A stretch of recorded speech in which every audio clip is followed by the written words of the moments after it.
Mariing napapikit si Ara. Isang marahas na buntong hininga ang kanyang pinakawalan. Walang pagpipilian. Kailangan niyang gumamit ng mga wangis.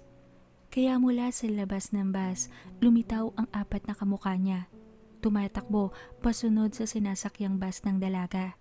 Si isa, si ikalawa, si ikatlo at si ikaapat. Walang hirap na nakakasabay ang mga binte sa bilis ng sasakyan. Napakunot noo si pangatlo saglit bago luminga sa mga kasabay na wangis. Ako raw ang papalit sa bus. Paalam nito pagkuway mas tinulina ng mga binte. Gumamit ng sabulag at walang hirap na naabot ang pinto ng bus. Tuloy-tuloy sa tabi ng driver. Isang kamay na hinawakan ng manibela. Kinontra si Nardo sa pagmamaniobra. Ang sandaling pagtataka ay napalitan ng taranta nang sa wari ba ni Nardo ay tila nanigas ang steering wheel ni hindi niya maigalaw. Dala ng mga isipin na umaagaw sa kanyang kamalayan, bigla niyang naitapak ang isang paa sa brake pedal.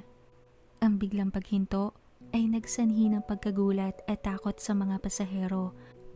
Nang masigurong walang nasaktan sa biglaang paghinto, kanya-kanyang angalan ng mga sakay ng driver. Kuya, ano bang problema ng bus mo?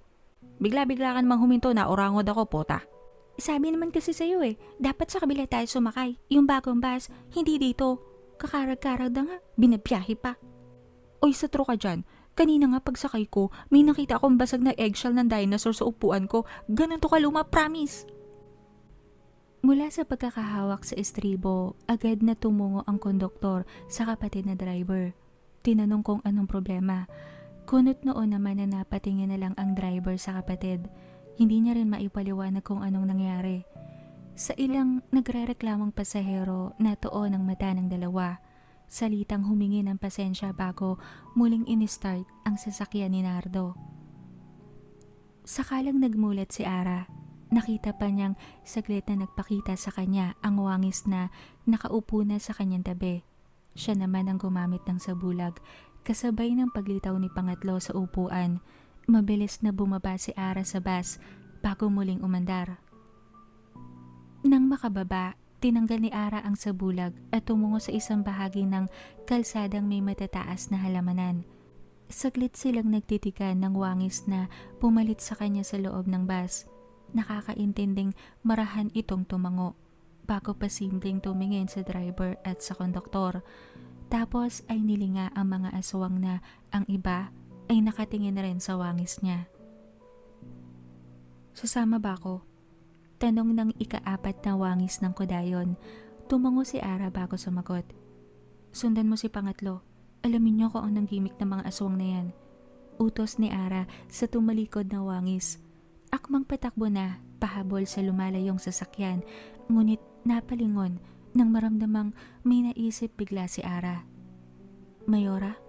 Tanong nito. Ginaya ang pausong tawag ni isa at ni pangalawa sa kudayon na wangis nila. Kung walang mabuting gawa ang mga aswang, ilaman nyo sa tiyan. Hindi na nila kailangang ulitin ang kagaguhang to. Bili ni Ara sa napangising inutusan.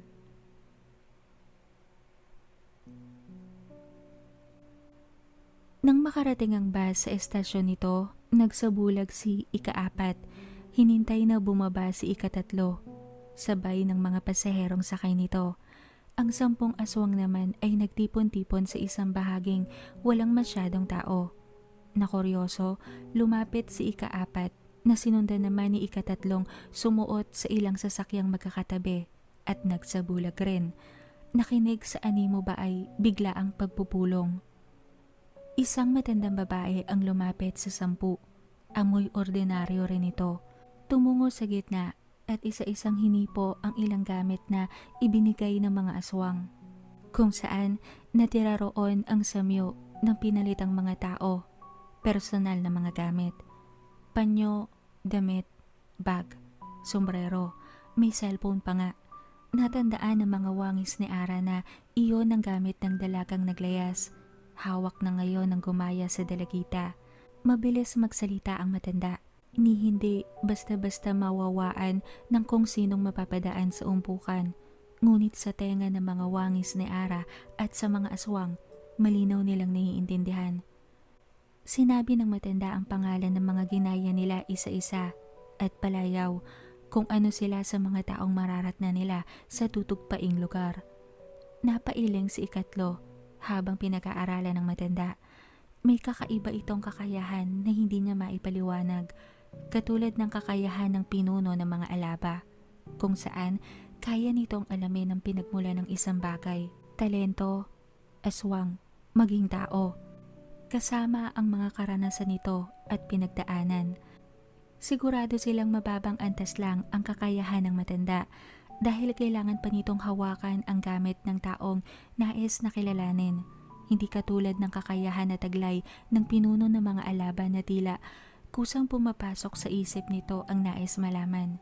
Hindi na kailangan ng kung anong gamit. Nalalapit sa kakayahan ni Ara na pag-alam sa piling impormasyon. Ngunit hindi tuwirang nakukuha ang lahat ng nais malaman. Ngunit malaking bagay na iyon para hindi mga palagi sa alanganing sitwasyon.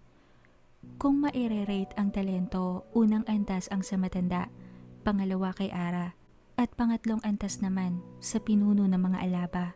Ano't anuman, mainam na kakayahan pa rin ang pag-aari ng matanda upang gamitin sa kanilang diskarte sa pangangaso. Ilang maiikling paalala pa ang sinabi nito bago walang anumang umalis sa kinalalagyan ng 10 ang matanda.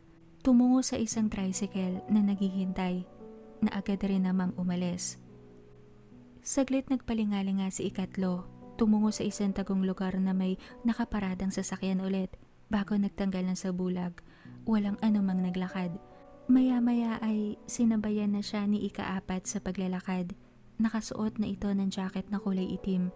Inabot sa kanyang isang checkered na polo upang ipang-ibabaw sa suot nilang bestida. Maigi na lang may tsinelas silang suot na.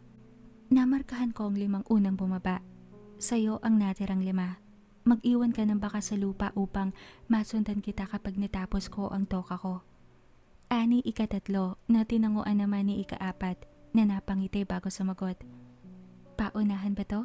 Wari nanunuksong tanong sa kasamang napahalokip-kip. Tumaas ang kilay nito. Kiniling ang leeg. Bagamat hindi ngumingiti, nangislap ang tsokolating pares ng mga balintataw. Hindi naman niya tayo pinagbabawalang maglaro eh. Kung si isa nga at si pangalawa, hindi niya halos sinasaway kahit mamaos na kakadada. Ang mahalaga lang naman, sumunod tayo sa utos niya. Sundan ng 10, kainin kung sakit lang sa ulo. Seryoso pa ring tugon nito sa tumangong kasama. Paglaruan ko muna, nangangati na rin ang mga kamao ko. Pero susunod ako agad sa'yo pag natapos ko. Ani ikatatlo na humiwalay na sa kasama. Pumihit sa ibang direksyon. Sinuot ang polo, hindi na binotones, pinatong lang.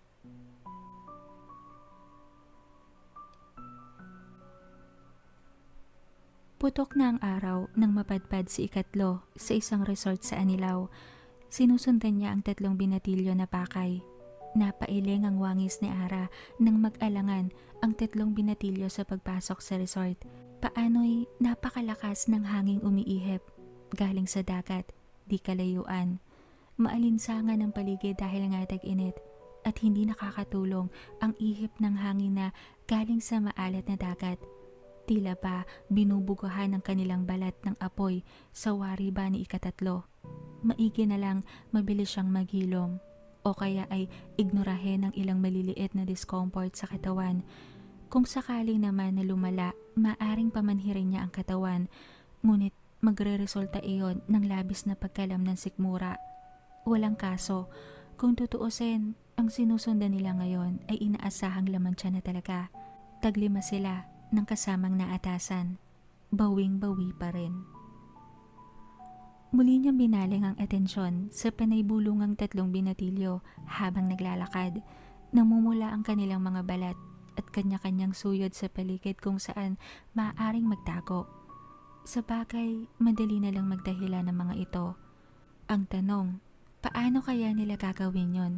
Halatang swimming ang dinayo ng 3 binatilyo sa resort. Kahit seryoso ang bersyon ni Arang si ikatlo, alam niyang mapapangiti siya ng maluwag. kung masasaksihan ng mga itong hatake ng walang laban sa dagat ng mga kaibigan o kamag-anakan ng pinalitan nilang mga binatilyo. Tiyak ni ikatatlo nagkukulong sa kakatawa si isa at si pangalawa kung masasaksihan ng mga ito ang naiisip niyang eksena. Ang isang binatilyo ay nagkunwaring nagpapasa ng mensahe sa cellphone ng ilang mga kalalakihan ang kumaway sa tatlong binatilyo mula sa isang malaking cottage. Pansin ni ikatatlo, hawig ng isang lalaki ang nasa gitnang binatilyong sinusundan niya, nakatatandang kapatid at marahil tropa nito ang dalawang kasama. Naghiwalay lang ng biyahe, hindi sumabay sa kapatid na may ibang barkada rin. Pansin ni ikatatlo na walang may edad na kasama ang mga kalalakihan sa cottage, 5 lalaki at 5 babae, pares-pares. Pinanood ni ikatlo kung paano magpanggap ang mga sinusundan. Hindi kaanong gaya ang pag-uugali, hindi naman kasi nila personal na kilala ang mga ginaya, kaya hindi na nagulat si ikatlo nang bumalatay sa muka ng kuya ng isa sa mga binatilyo ang pagtataka. Sa katahimikan ng tatlong bagong dating, hindi nga uminom ang mga ito ng orange juice na dinulot ng isang babaeng kasama nila. Hindi nga uminom ng tubig na taliwas na gagawin ng taong galing sa biyahe, lalo at kabataan pa. Akmang hahainan ng isang babae ang tatlo, ngunit nagsalita ang isa na magbibihis lang. Sumunod ang dalawa nang lumakad ito paalis. Napasunod na lang ng tingin ng kuya at ilang kasama nito sa tatlong lumayo sa cottage. Hindi maiwasan ni ikatlong mapabuntong hininga ng lihim. Nakaramdam siya ng habag at simpatya sa mga taong dadatnan ng mga aswang na pumalit sa kani-kanilang mga mahal sa buhay. Kung matagal na itong diskarte ng mga aswang na kamag-anak nila Nardo, ilang inosenteng buhay kaya ang nadamay, ilang mga nadatnang pamilya kaya ang nalagas. Malamang marami. Naisip niya ang dalagitang dahilan kung bakit napukaw ang atensyon ni Ara na tumigil sa estasyon ng bus. Naglaro sa kanyang isipan ng isang tagpo na uuwi ang aswang na gumaya sa dalagita sa bahay nito. Hindi agad makakapasok ang aswang na nagbabalat kayo. Kailangan itong ayain ng nasa loob upang makapasok. At pagpasok, sasalakayin ng mga maaabutang tao sa loob ng tahanan. Paano kung may makatakas? Mag-iiwan pa ng poot at walang malinaw na sagot sa kababalaghang nangyari ang may iwang saksi. Madudungisan pa ang reputasyon ng ginaya nito. Hindi maiwasan ni ikatlong mailing sa isa pang bagay na naisip. At paano pa kaya kung mangyanggaw ito o maghasik ng lagim sa lugar ng pinalitan na tao? Nakakakilabot lang kung iisipin at napakaraming posibilidad. Oo, hindi sila matuwid, hindi masasabing mabuting nilalang si Ara, ngunit hindi naman ito ganito kabrutal upang may mailaman lang sa tiyan. May pagpipilian pa rin, ngunit katulad ng realisasyon na laging dumadaan sa isip ni Ara madalas, mahirap naman talagang maging aswang, mahirap kalabanin ang kalam ng tiyan, ngunit may pagpipilian. Maraming paraan. Sadyang may iba lang talaga na hindi na pinaglabanan pa ang komplikasyon at tuluyang yumakap na lang sa kadiliman. Di kalayuan sa resort, may mapunong bahaging lugar na natatanaw si ikatlo. Tingin niya hindi ito sakop ng ilang komersyal na magkakatabi, pribadong lupain marahil. Saglit niyang sinipat ang ilang hiblang kulay itim sa kanyang daliri. Tatlo roon nakatali sa leeg ng tatlong binatilyong sinusundan. Gamit pa rin ang sabulag, mabilis niyang tinungo ang mapunong lugar kung saan maaari niyang mapagbaunan ng mga pagkaing matitira. Sa mabilis na pagsuyod sa halos 1 ektaryang lupain, napagtanto ni ikatlong walang bahay na malapit sa nababakurang teritoryo. Matataas ang mga damong ligaw at hindi mabilang ang punong mangga at sampalok. Nang makontento, muli siyang bumalik sa kinaroroonan ng tatlong sinusundan. Naabutan niya ang tatlo sa isang sulok ng resort. Nagkukuble sa isang kwartong lagayan ng mga gamit pang mintena at panlinis ng pool. Sinuyod ni ikatlo ang paligid.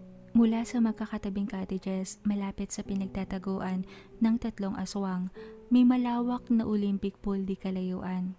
May ilang batang nagtatampisaw sa mababang bahagi ng pool. Bagamat may ilang tao naman na nasa paligid, hindi sigurado ang kaligtasan ng mga batang hindi naman naliligo sa maalat na tubig. Napakadali na lang humatak ang tatlo ng isa sa mamalasing mapalapit sa silid na pinagkukublihan. Saglit pang sinigurado ni ikatlo kung bukod sa cottages kung saan galing ang tatlong aswang nang magpakita sa kuya ng isa, may dinaanan pa bang iba ang sinusundan. Ngunit wala. Maaamoy niya kung merong nilikuan at binaboy na pagkain ng tatlo sa landas na dinaanan. Awa ng Diyos, wala. Tuon marahil ang atensyon ng tatlo sa pag-iwas sa hanging nakakapaso ang epekto. Isang magkakatabing puno ng palm tree ang dinaanan ni ikatlo. Saglit nagpalingalinga bago tinanggal ang sabulag sa katawan. Sandaling nagmased sa paligid. Abala ang ilang taong nakikita niya sa kani-kanilang mga lugar. Kung hindi naliligo, may ilang kumakain o may nag-iihaw ng kung ano-anong ulam sa tabi. Bumulong si ikatlo sa hangin upang mawala ng tunog ang kahit anong ingay na kanyang lilikhain. Pagkuway kumatok sa silid na pinagtataguan ng tatlo. Naulingan ng wangis ni Ara ang mahihinang paggalaw sa loob ng silid, ngunit walang nagtangkang buksan ng pinto. Alam niyang walang magbubukas, walang mangangahas. Hihintayin ng mga itong magabi upang makakilos ng malaya na siyang inaasahan na ng wangis ni Ara, ngunit may dalawa pa siyang pupuntahan kaya wala siyang panahong maghintay sa paglubog ng araw. Muli siyang kumatok, walang tugon. Naiiling na tinusok ng wangis ni Ara ang hinlalaki gamit ang matalas na kuko. Umahon roon ang dugo na agad pumatak sa sementadong sahig. Narinig niya ang mahinang paglik ng seradura. Nangiti ang wangis ng kodayon. Hinawakan ng labas ng seradura at pinigilang maisara iyon kung sakali. May gigil na pabalyang binuksan ang pinto. Narinig niyang may napaigik, bumalandra, may ilang mga gamit ang naglaglagan. Mabilis na pumasok si ikatlo at sinara ang pinto. Nilock. Nagpasilay ng nakakalokong ngise sa tatlong aswang na abot niya lang ng kamay kung nanaisin niya. Quickie lang, para sulit naman ang pagsunod ko sa inyo. Ani ikatlo na sabay-sabay na kinakunot ng noo ng tatlong aswang. Hindi na nila nagawang magsalita, ni hindi nila nasundan ang paggalaw ng babaeng pumasok. Lumipad ang isa sa kanang parte ng silid. Nagbagsakan ng ilang lata ng pintura. Nawala ng takip ang isang lata. Tumapon sa katawan nito ang berdeng tinta. Sumugod ang isa. Humalihaw ang mga kokong humaba sa bawat daliri. Ngunit tila manikang dinampot ng wangis ni Ara ang pabango na aswang sa likod ng pinto. Walang anumang hinagis ang katawan nito sa nakahalihaw na lalaki. Tumunog ang buto ng nakahalihaw ng kuko nang tumama ng ubod lakas sa likod ng konkretong dingding. Sumugod ang isa na nabasa ng pintura sa katawan, nakaamba ang kamao na walang anumang sinalo ni ikatlo. Pinaikot ang kamaong hawak at pinasargohan ng malakas na suntok sa panga. Napapikit saglit ang wangis ni Ara nang marinig ang pagkabasag ng panga nito. Hindi niya maiwasang kiligin. Sumadsad sa sahig ang lalaki. Dilat ang mga mata. Patay. Bumalik ang tatlo sa dating anyo na wala ang mukhang ginagaya. Napatingin ang wangis ni Ara sa kulay asul na silid. Hindi siya maaaring magkalat ng dugo dito. Maglilinis pa siya. Tatagal siya lalo. Nag-uunahan pa naman sila ni ikaapat. At kapag natalo siya, sayang naman ang bragging rights. Natuon saglit ang mata niya sa pinturang natapon sa sahig bago inabot ang kanang paa ng isang aswang na pagkapang na tinutungo ang pinto. Walang anuman na winasiwas. Humataw ang mukha ng aswang sa dulo ng sementadong lababo. Pumahid ang dugo. Kinilig muli si ikatlo sa narinig na bungong na basag. bago pabalagbag na hinagis sa patay ng kasama na basag ang panga. Plaktang bumagsak sa sahig ang pobre. Kumisay saglit, patay na rin. Nagsumiksik naman ang isa sa magkakatabing karton. Ilang gamit ng paghahardin ang nalaglag sa isang karton na nalaglag sa pagkakapatong sa isang sulok. Nanginginig na inabot ng isang aswang ang mahabang gunting na ginagamit pantabas ng halaman. Ngunit hindi nakakitaan ng alinlangan ang mukha ni ikatlo. Nakangising lumapit pa siya. Hindi rin umiwas ng undayan ang dalaga. Bumaon ang kalahati sa bandang balikat niya. Napapikit ang wangis ng kodayon, ngunit agad rin nagmulat. Nagpaga ang kanyang mga mata. Walang anumang hinugot ang bumaon na gunting sa balikat. Initsa sa pintuang naglalawa di kalayuan at mabilis na nagpakawala ng suntok sa mukha ng aswang. Humampas ang ulo nito sa konkretong dingding. Nang dumausdos ito pabagsak, nag-iwan sa dingding ng makapal na pulang guhit. Nakasimangot na pinagmasdan ni ikatlo ang tatlong aswang na wala ng buhay. Nabitin siya, ngunit hindi ito ang tamang lugar upang maglaro.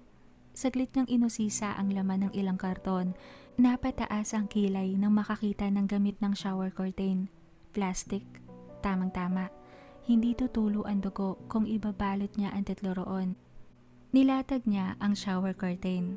Mabilis na pinagpatong-patong ang tatlo roon.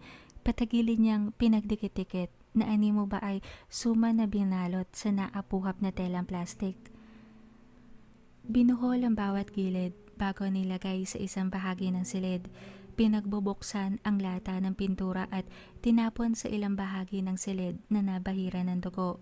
Sinawsaw ang gunting na tinarak sa kanyang balikat na bagamat lumikha ng sugat ay unti-unti na namang gumagaling. Nang makontento sa pagtakip ng mga dugong pumahid sa munting silid, pinasa ni ikatlo ang tatlong aswang na animo ba ay kalahating kabantlang ng bigas. Nagsabulag at binuksan ang pinto. Mabilis na lumabas ng resort. Kakainin niya na mabilisan ng tatlo. Ibabaon sa lupang bakante ang tira.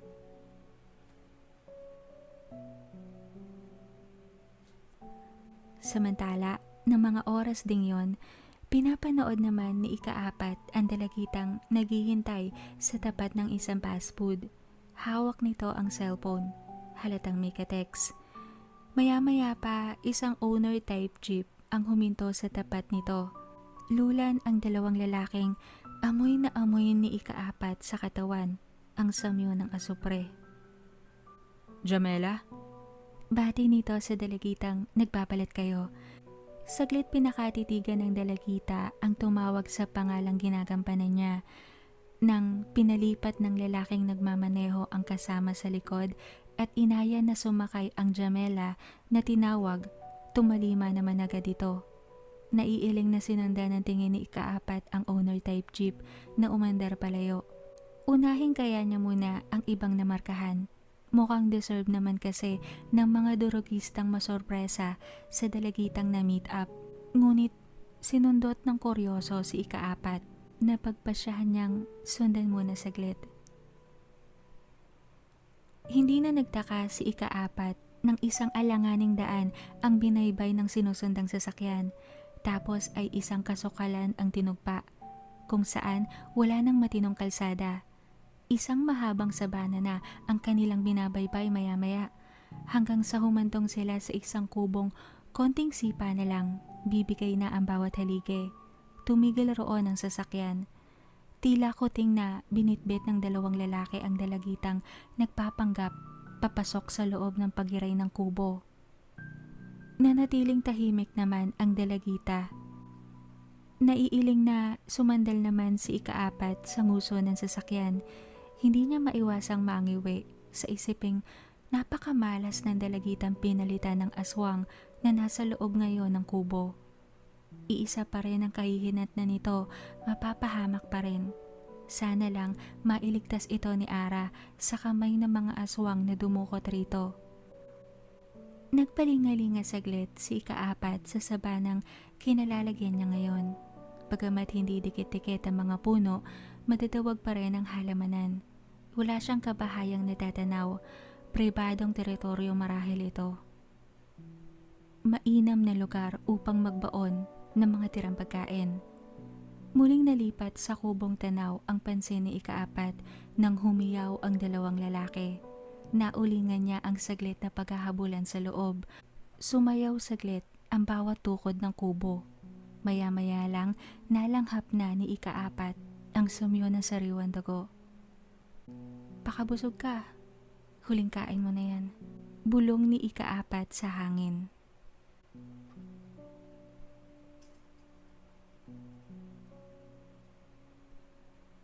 Bumaba ang tatlong babaeng nasa 18 ang edad sa isang bayan, ang San Fernando. 20 minutos ang layo sa kalapit nitong bayan, ang Kupang. Katulad ng tatlong binatilyo, magkakakilala ang tatlong dalagang ginaya ng mga aswang na natoka sa mga ito. Isang bahay bakasyonan ng kanilang destinasyon, ngunit hindi inaasahan ng tatlong gumaya sa mga babae na walang tao sa bahay bakasyonan na pakay. Nasa kanila man ang susi, hindi sila makakapasok sa bahay na hindi sila inaanyayahan. Nabasa pa ng isa mula sa cell ng kanyang pinalitan na ang caretaker ay sadyang pinagpakasyon nito, pinauwi sa probinsya, marahil upang masolo ang bahay bakasyonan. Anong gagawin natin ngayon yan? Gutom pa naman ako. Reklamo ng isang babae habang nagpapalingalinga. Mag-aalas 4 na ng hapon, nahirapan silang humanap ng biyahe sa sadyang lugar, dulo kasi ng bayan ng pakay nila. Ilang presyuhan pa ang nangyari bago may pumayag na ihatid sila roon. Napagaya ang dalawang babae sa paglinga. May iilang bahay silang natatanaw ngunit mahihirapan silang mangaso kung hindi nila kabisado ang lugar. Mahirap na ang basta-bastang pagkilos. Niyaya ng isa ang mga kasamahang maglakad-lakad sa lugar. Napansin na rin kasi nilang hindi gaanong nagagalaw pa ang San Fernando. Kumbaga, marami pang lupain, ang maraming puno at kakahuyan. May naririnig pa nga silang batis di kalayuan. Walang anumang binagsak ng tatlo ang mga bag sa loob ng gate ng bahay bakasyonan. Istorbo pa yon sa kanilang pangangaso, ngunit hindi iniwan ng isa ang cellphone. Tumawag siya sa kapatid na gumaya ng dalagitang pinalitan nito. Malamang nakarating na iyon sa lugar ng pinalitan.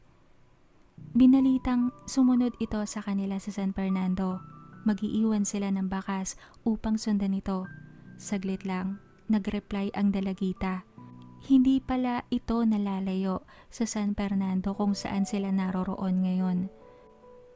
Sa paggagala ng tatlong babae, nakarating sila sa bukana ng Kupang kung saan nakampante ang kanilang mga loob sapagkat maraming samyo ng ordinaryo ang nahagip nila sa hangin. Bagamat tayo, wala namang sumita sa kanila o marahil sadyang walang sisita sa kanila sapagkat marami ring dayo ang nasa Kupang ngayon. May piyesta daw kasi sa isang barangay.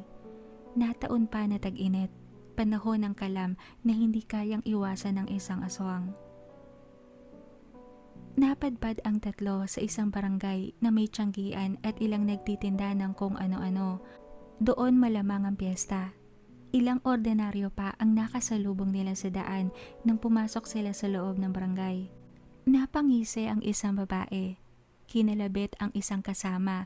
Tinuro ang natatanaw na kasukalan. Sumuot sila roon. Isang L300 ang nakasalubong pa ng tatlo nang lumagpas sila sa kasukalan. Sinuyod nila ang kakahuyan, naghanap ng lupang malambot at mainam na pwestuhan kapag may nahatak silang tao sa paligid. Nang lumabas ang tatlo sa kasukalan, isang klasikong tugtog ang narinig nila di kalayuan. Nagahalo ang samyo ng ordinaryo at mga tao sa hangin. Na kuryoso, sinundan ng tatlo ang naririnig na tugtog at samyong naaamoy. Isang malaking bahay ang kanilang nasumpungan. Tumingkayad pa ang isang babae habang inaaninaw ang mga tao at aswang na kumakain sa loob ng napakalawak na bakuran. Nagpapakain sila ng mga tao? Anang isa. Marami-rami yan. Kaya ba nilang ubusin yan? Anang isa naman. Preserba. para walang tapon. Sagot naman ng isa. Ang pag-uusap nila ay natigil sapagkat may dalawang bagay na nangyari. Una, may lumabas na dalaga sa bakuran, sinalubong ng lalaking nasa kabilang bahagi ng daan. Pangalawa, umihip ang hanging maalinsangan. Dinaanan ang dalagang naglalakad. Ang hangin, dinala naman ang samyo sa ilong ng tatlong babaeng nagpapalat kayo. Tila tinulo sa kinatatayuan ng tatlong babae nang hampasin sila sa muka ng hangin na dala ang napakabangong samyo ng presa. Sabay-sabay na natuon ang mata nila sa dalagang berhen na lumalapit sa isang lalaking halong lahi. Naghawak ng kamay ang dalawa, naglakad palayo. Iyon na bang sinasabi nilang presa?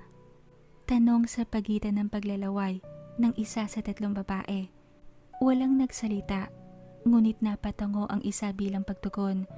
Ngayon lang sila nakasumpong ng ganoong kabangong samyo sa buong buhay nila. Akala nila ay alamat lamang. Akala nila ay hindi sila makakaranas makaamoy ng ganoon sapagkat bihira nga raw makatsyempo ng presang dugo. Ngunit heto, abot tanaw nila. May nagmamay-ari na yata. Anang isa na matalim na nakatingin sa halong lahing hinahalik-halikan ang kamay ng dalagang presa. Isa lang yan. 3 tayo. Ayokong palagpasin to. Bahala na. Bubuwag ako sa utos ni Binyang. Magpapakamatay ako para sa presang yan. Anang isa na nagbago na ang anyo, hindi na napigil ang sumingasing. Akmang hahawakan ng dalawa ang kasama, ngunit marahil sa pagnanais na makuha ang dalagang may samyong presa, naitulak niya ang dalawa ng ubod lakas. Napaupo ang dalawang kasama nito, hindi na inintindi ng aswang ang lugar, ang paligid, maging ang mga kasama. Mabilis itong tumakbo pahabol sa hindi na niya matanaw na dalagang presa. Ngunit bago pa siya nakalagpas sa bahay Kastila, isang puwersa ang sumalubong sa kanya. Tumalsik pabalik ang babaeng aswang. Sumadsad siya sa lupa, lumagpas sa dalawang patayo na sana sa pagkakabuwal. Mabilis na bumangon ang aswang, ngunit isang puwersa muli ang umatake sa kanyang sikmura. Muli siyang sumadsad. Sumingasing ang dalawang aswang na kasama nito. Mabilis na tinungo ang kasama nilang nangahas. Dinaluhan. 2 dalaga ang humarang sa daan, parehong kuyom ang kanilang mga kamao. Si Adi at si Ray. Sa likod ng dalawa, nakatayo ang 5 may edad ng lalaki. Mababalasik ang mga muka. Wala akong pakialam kung nauna na kayo sa kanya. Sisiguraduhin kong mapapasa akin ang presang yon.